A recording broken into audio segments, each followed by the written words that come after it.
السلام عليكم ورحمة الله وبركاته. هشيسك حبة جوجنت جماهير حماس إمام الكيهودة صورة تاريخي سامين تأوي شيء بني آدم كائدين مغضى كمده أي مقال كلا أورنتي آديات أي أمد مسلمين تملك السودان ذي كجوجان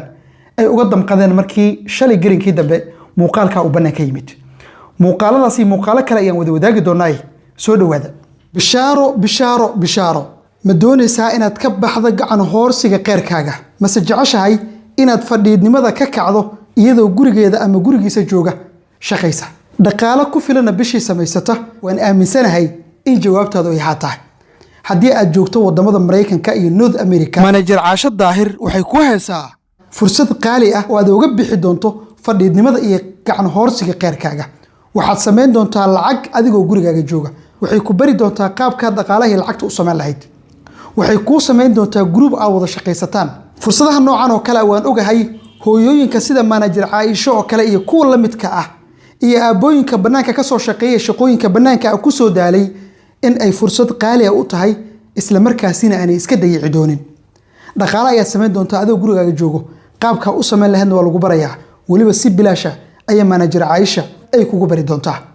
ku darso oo hadii aad ka cabanayso calul istaag jir cuncun kor olol جلب حنون عجا أولل جاستريك سكر دبر حنون لف حنون مذ حنون جوكتا كوليسترول يديكر انتبه وحيكوها سا مناجر عايشة دوين دبيعة أو انت سو عذر أو قرآن كسر شيء أدو بوكسون دونتو ربي بعافمتك هي سيدو كله جبري هدي عادة ورر وكودعي وعادة هذا أي خلق شيء إسلام مركزنا وحنت هذا أي ضعيف تعي أو لا أنا أتكعب ناس ربي بحيه waxay ku siin doontaa dawooyin dabiici ah oo ugxantaada dib kugu soo kobcin doona hadii ay raganimadaadu daciif tahayna waxay ku siin doontaa manager Aisha dawooyin dabiici ah oo raganimadaada iyo awoodii raganimo dib kugu soo celiso waxaad sugtaaba aanu garan maaye fursadda qaaliga waan rajeenayaa inaad ka furi doonto isla markaasina aad fuuli doonto doonta ganacsi iyo lacag sameynta oo ay kugu tala gashay manager Aisha oo ku sugan wadanka Canada تلفون نمبر كذا هالكا أيو كاجا مقضى لينكي أتسيد توسكو قولي حرير دونتنا مقال كان أعداونيسو كومنتيجي سوقه الرئية أيان كويسو دقي دونا آذيات ولا ليالو وصيده هرع برنامج كيجا أباد كواركتين وحال سعوتان أو مد مسلمين تملك السودان ذي إيك جوجان آذيات وجور قبان إن هالشيس كحبة جوجنتها أبد كلا قلت الماما إن دبدن بقى أنا الدجال ودعين لبلن قاضي أو أمريكا كو صحيحي أو تركي كو صحيحي oo qadar ay saxiixday masar ay saxiixday wala wada socotaan heshiiska runtii kurba fara badan oo in badan oo kamid ah ummadda muslimiinta meelka soo dunida ay ka joogaan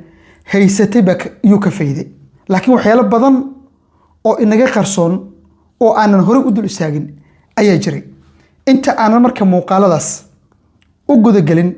waxaan doonayaa inaan idin la wadaago dhowr kelmadood oo madaxweynaha waddanka Masar Abdul Fattah al-Sisi وكجيدي مدشة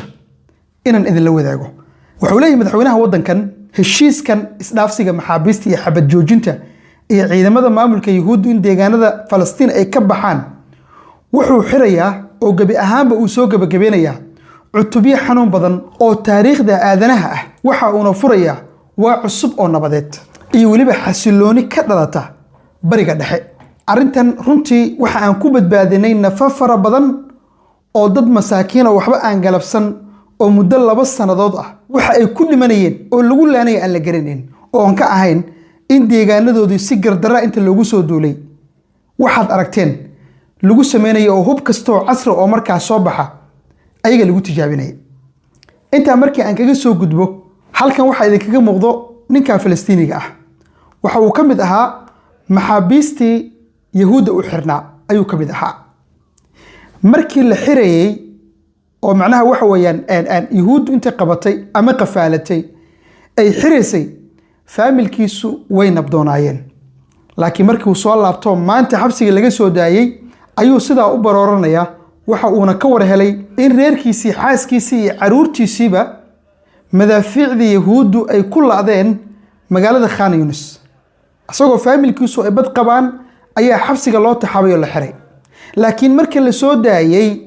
wuxuu la kulmay in faamilkiisii xaaskiisii caruurtiisii guud ahaanba ay ku laadeen oo ay ku dhamaadeen madaafiicdii ciidamada maamulka yuhuuddu sida gardarada ah marinka Gaza iyo shacabka Falastiiniinta ee waxba aan galabsan ay ugu garaacayeen oo faamilkiisii ay ku waxyeeloobeen. marka wuxuu taagan yahay ba xabsigii ama inaan ku jiraba ee Ironit ilaan qoys dhameystiran ayuu macnaha waxa weeyaan aan ka tagay. haddana wakaas sidaasuu gablan u noqday oo dhibaatooyinka madaafiicda maamulka yuhuuddu shacabka Falastiiniyiinta nudurta ah ay ugu reebeen bay qayb ka tahay wiilka dhalinyarada ee nooca u barooranaya markii xabsiga laga soo daayay. arinta kale ee aad iyo aadka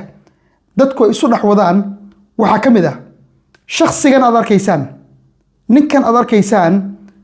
sidaa waxa yeelay oo jirkiisa sidaa u baabi'iyay oo sidaa u dhameeyay waa xabsi in ka badan 18 sanadood oo ku qaatay meel cidlaha oo keligii ah. 18 sano sawiro adiga sawiro 18 sanadood in ka badan oo kaliga meel aad ku xirneed oo dunia aadan ka warqabin. askariga ku soo galana laad iyo faralaad oo kugu qaadayo wax aanan ka ahayn aadan la kulmin. sawiro qofkaas sida uu noqonayo 18 sanadood in ka badan ayuu ninkaas odayga ah xabsi ku jiray. walow marka dambe xitaa faamilkiisii dadkiisu waxay u maleeyeen inuu ba dhintay oo macnaha wax weeyaan hada wa salaam. laakiin ilaahay wuxuu qadaray dadkii la soo daayay ee macnaha waxa weeyaan dufcadii ugu horreysay la soo daayay inuu qayb ka noqdo oo la soo daayo. jismigiisa iyo jirkiisa waxa lagu leeyahay waxa sidaa u galay waa xabsigii uu ku xirnaa muddo 18 sanadood ka badan. waana keligii buu ahaa, keligii bani aadana ma uusan soo arkin oo qof bani aadana uu arkay ma aanan jirin. sawiro marka maanta waqtigan hadda aan joogno 18 sanadood ka jir ninka xilliga la xiray adduunkuna sidoo ahaa maanta marka la soo daayayna duni noocee uu yimid. waxyaalaha nudurta ah oo runtii noqotay bu aanan ka go'in wadamada carabta. ana muslimiintu dhamma wada dhahaye wadamada carabta oo qolyahan maryeeyntu ugu horeeyaan nudurta aanan qalbiyadooda ka go'i doonin ayuu qayb ka yahay sawirkan. kulli wada hadalkii la fur xabad joojintii lagu dhawaaq Netanyahu waa ku dhawaaqay xabad joojintii walow dad badan ay leeyihiin danta ayaa u run sheegtay. haddana qaar ka mid ah madaxda maamulka yuhuuddu waxay ku faanayaan inay guule ka soo hooyeen maadaama guryo fara badan oo shacab masaakiin oo Falastiiniyiin ay degan yihiin sakadahooda inta dhulka la jareen ay ka dhigeen meel lama degaan ah. qaar ka mid ah dadka u dhulduleela siyaasadaha barigan dhexe waxay sheegayaan in dib loo dhiso marinka Gaza iska daayay burburka soo gaaray in la xaaqo oo qashinka meesha laga saaro baa waxa laga yaabaa 15 sanadood oo hadda kadib inay qaadato in marinka Gaza dib loo dhiso iska badaa. walow hadda wadamada carabtu ay aadi aad hadartan u leeyihiin maxay ay to waa dib u dhis baan sameeynaayo sida baan sameeynaa waxa lagu leeyahay qashinkii iyo burburkii meesha ka dhacay in la xaaro oo meesha la nadiifiyo baa waxa laga yaabaa 15 sanadood hadda kadib inay ba qaadataba. ilaan waa madaafiic nooc walba leh, nooc kasta leh ayaa dadka masaakiinta ah ee waxba aan galabsan lala dhacay. laakiin ilaahay baa mahad u sugnaatay maadaama maanta xalkii ugu dambeeyay la gaaray. wala wuxuu day yuhuud ay iska tahay waa yuhuud kitaab male wax celiye male diin celisa male waa yuhuud. ilaahay subxaanahu wa ta'aala waxaan ka rajaynaynaa oo aan weydiisanaynaa in dadka masaakiinta ah ee labada sanadood madaafiicda aad aragteen ee noocyada kala duwan leh aan loo kala aaban yeelin lala dul taagnaa in rabbigan inta dhibaatada kaga ekeeyo biidnillaahi alkariim. bishaaro ma doonaysaa inaad ka baxdo gacan hoorsiga qeyrkaaga mase jeceshahay inaad fadhiidnimada ka kacdo iyadoo gurigeeda ama gurigiisa jooga shaqaysa dhaqaale ku filana bishii samaysata? waan aaminsanahay in jawaabtaadu ay haa tahay. haddii aad joogto wadamada Mareykanka iyo North America, manager Caasha Daahir waxay kuu heesaa fursad qaali ah oo aad uga bixi doonto fadhiidnimada iyo gacan hoorsiga qeyrkaaga. waxaad sameyn doontaa lacag adigoo gurigaaga jooga. waxay ku bari doontaa qaabka dhaqaalaha lacagta u sameyn lahayd. waxay kuu sameyn doontaa group aad wada shaqaysataan. fursadaha noocan oo kale waan ogahay hooyooyinka sida manager Caasha oo kale iyo kuwa la midka ah iyo aabooyinka banaanka ka soo shaqeeya shaqooyinka banaanka ku soo daalay in ay fursad qaali ah u tahay isla markaasina aanay iska dayici doonin.